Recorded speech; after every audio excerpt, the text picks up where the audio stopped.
আসসালামু আলাইকুম, this is me Arfan Al Shoaib back in Arfan's created. আমার পিছনে দেখতে পাচ্ছি অনেক জনসমুদ্র এখানে। আর আজকে হচ্ছে ঐতিহাসিক 5 আগস্ট। আমি বলবো বাংলাদেশের দ্বিতীয় বিজয়, এটা বাংলাদেশের দ্বিতীয় স্বাধীনতা 5ই আগস্ট। এই দিনটি সবাই মনে রাখবে, একটি ঐতিহাসিক দিন। আর আমি এখন দিনাজপুরে আছি। আজকে আমি যেই শহরে কালকে টিয়ার গ্যাস খেয়েছি এবং আমার সাথে যারা আমার ছাত্র ভাই বোনেরা নেমেছিল, অনেকেই কালকে অনেকভাবে আহত হয়েছে।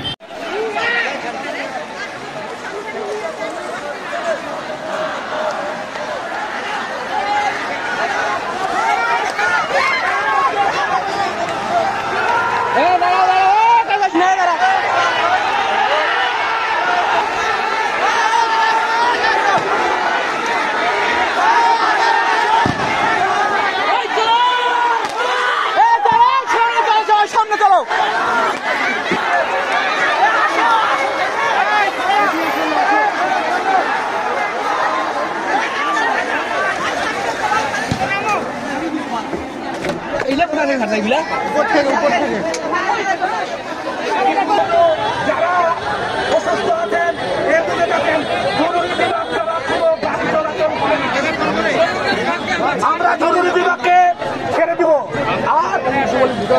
আর আমি বিনীত অনুরোধ করবো ছাত্রলীগ যুবলীগের পায়ে পাত রাখাবে না, কারণ আমাদের এই আন্দোলনে ছাত্রলীগ যুবলীগ নেতাগুলো ঢুকে গেছে।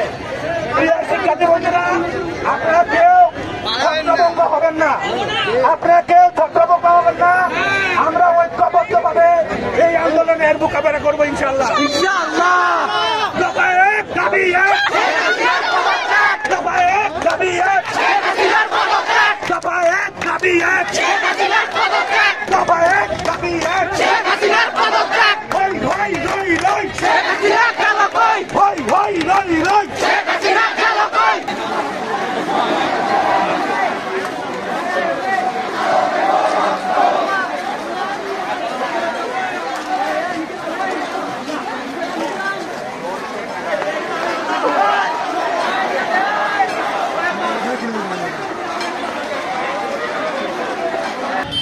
রাবার বুলেট খেয়েছে, ইভেন একজন মারাও গেছে, একজনকে গুলি করা হয়েছে।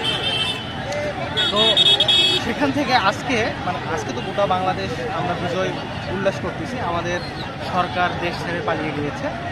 তো এই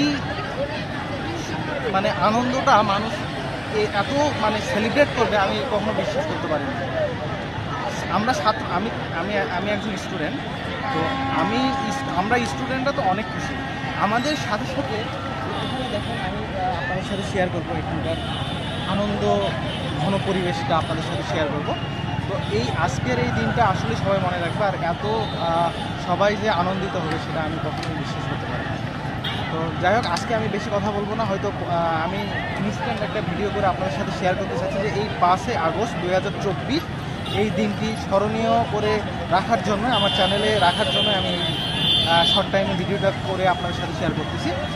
চলেন আপনাদের সাথে এই জনসমুদ্রের মানুষের এই বাংলাদেশের দ্বিতীয় বিজয়ের উল্লাসটা আপনাদের সাথে শেয়ার করব। চলেন।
হ্যালো,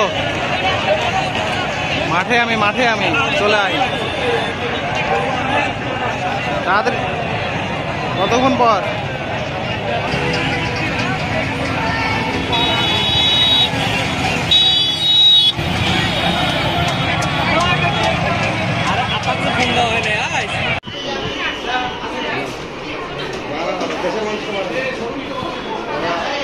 বাইরের দেশে যুদ্ধ লাগলে ওখানে মানুষ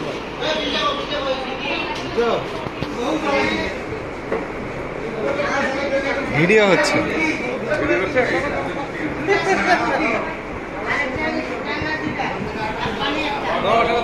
শিখে গেল আরো নতুন প্রজন্ম।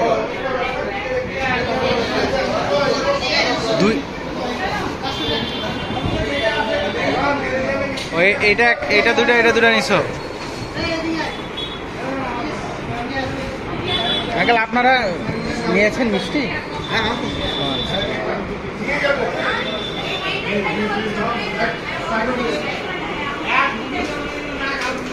না, কালকে তো টিয়ার শেল খাইছিল, আজকে মিষ্টি খাও। হ্যাঁ, কালকে টিয়ার শেল খাইছিল, আজকে মিষ্টি খাও। সেটা আমি যাচ্ছি ভাই।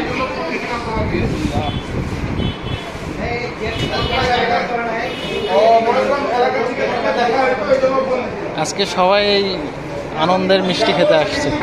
বিসমিল্লাহ।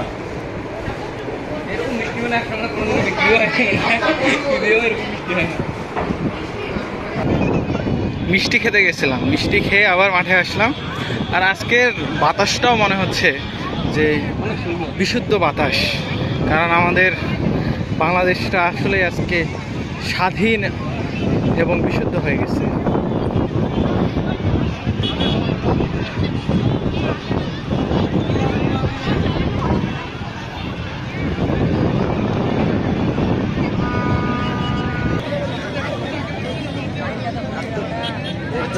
হ্যাঁ, শুরু।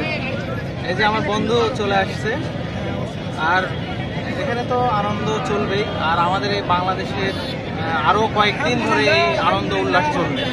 তবে আমি বিদায় নেওয়ার আগে বলতে চাই যে আমাদের এখনই কিন্তু সেই স্বাধীনতা আসেনি।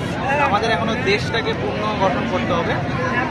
আর আমরা ছাত্ররা যে বৈষম্য বিরোধী আন্দোলন করলাম, সেইটা কিন্তু আমাদের বাংলাদেশে কোনো বৈষম্য থাকতে পারবে না। আসসালামু আলাইকুম। দেশ সাময়িকভাবে স্বাধীন হয়েছে, আমরা অনেক খুশি। তবে বেশি উচ্ছৃঙ্খলতা যেন না হয়, বেশি আনন্দ হওয়ার কিছু নাই। দেশ সবে মাত্র সাময়িক স্বাধীন মনে হচ্ছে, তবে দেশ পুনর্গঠিত করতে হবে, সংস্কার করতে হবে। দেশের যাবতীয় সব কিছুই সংস্কার করতে হবে। দেশের আপামর জনগণ সবাই মিলে দেশকে একটা সুন্দর সুশৃঙ্খল, যেখানে কোনো বৈষম্য থাকবে না, যদিও বা বৈষম্য নেই এই আন্দোলন, সেই বৈষম্য যেন না থাকে। আর দেশের মানুষকে আমি অনুরোধ করব, এই দেশের প্রত্যেকটা জিনিস জনগণের, বেশি উচ্ছ্বসিত হয়ে হয়তো এটা এই নেতার ওইটা ওই নেতার বলে ভেঙে দিলে ওইটা দেশের ক্ষতি। মানুষের জনগণের ট্যাক্সের টাকা দিয়ে ওইটা আবার ঠিক করতে হবে। আমি বলতে চাই, এগুলা কোনো কিছু ধ্বংসলীলা না করে, ধ্বংস না করে সবাই মনে মনে আনন্দ হবে, আল্লাহর উপর শুকরিয়া আদায় করবে। আর আমরা চাই দেশে একজন উমর ইবনুল খাত্তাব তার মতো একজন শাসক আসুক, যারা দেশকে অতি সুন্দর মাত্রায়, যেখানে থাকবে না কোনো ভয়, যেখানে থাকবে না কোনো ভীতি, যেখানে আমরা নির্বিঘ্নে কথা বলতে পারবো, কথা বলার স্বাধীনতা আসবে, এমন একটা দেশ শাসক সবাই মিলে আমরা আল্লাহর কাছে দোয়া করি, এরকম একজন দেশের হাল ধরুক। আমরা এটাই চাই ইনশাআল্লাহ। আমরা এতটুকু বলে আমি বলবো, বেশি উচ্ছৃঙ্খল হওয়ার দরকার নেই। এখনো দেশ পুরোপুরি স্বাধীন হয় নাই, সাময়িক শুধু স্বীকৃতি পাইছি, এখনো অনেক বাকি। যখন দেশ একটা বৈষম্যহীন দেশ হবে, তখন বুঝবো দেশ পুরোপুরি স্বাধীন হয়েছে। আজকে বিদায় নিচ্ছি, বৃষ্টি আসছে, এটা বলবো অবশ্যই যে রহমতের বৃষ্টি। তাই এই রহমতের বৃষ্টির সাথে সাথে যেন আল্লাহ আমাদের উপর সহায় হয়, এবং এই বৈষম্য বিরোধী আন্দোলনের দ্বারাই যেন আমাদের এই দেশটাও বৈষম্যহীন হয়ে যায়। সবাই পাশে থাকবেন আমাদের, এবং এই এই দেশটাকে আমাদেরই করে আবার নতুন করে তুলতে হবে। তো দেখা হচ্ছে ইনশাল্লাহ নেক্সট ভিডিওতে। আল্লাহ হাফেজ, আসসালামু আলাইকুম।